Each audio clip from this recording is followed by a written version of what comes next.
తాతలు తండ్రులు కష్టపడి మేము పొలం పనులు చేసుకొని పూట గడుపుకునే రైతులని ఈరోజు ఈ కాంగ్రెస్ ప్రభుత్వం వాళ్ళ వ్యాపారాలను వృద్ధి చేసుకోవడం కోసం భూములు ఇవ్వండి అని అక్రమంగా వాళ్ళ మీద కేసులు పెట్టి అర్ధరాత్రి పూట ఇంటికెళ్ళి వాళ్ళని నానా చిత్రహింసలు పెడుతూ ఏ కారణం లేకుండా అన్యాయంగా కేవలం మా భూమి ఇవ్వము అని చెప్పిన ఒక్క మాటకే వాళ్ళని కుక్కలాగా రోడ్ల మీద ఈడ్చుకుంటూ తీసుకెళ్ళిళ్ళు. రైతుని కష్టపెట్టిన ఏ ప్రభుత్వం కూడా ఇంతవరకు బాగుపడింది లేదు.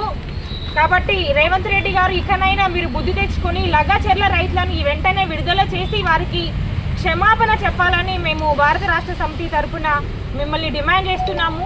మాకు ఆదేశాలు ఇచ్చిన మా కేటీఆర్ గారి ఆజ్ఞ ప్రకారం మేము ఈరోజు ఇక ఎవరు కూడా మాకు న్యాయం చేయరు అని మాకు హక్కులను ఇచ్చిన గౌరవనీయులు డాక్టర్ బాబాసాహెబ్ అంబేద్కర్ గారికి వినతి పత్రం ఇచ్చి ఈరోజు దాన్ని వెంటనే ఇక్కడ ఎంఆర్ఓ గారికి సమర్పించడం జరిగింది. Thank you.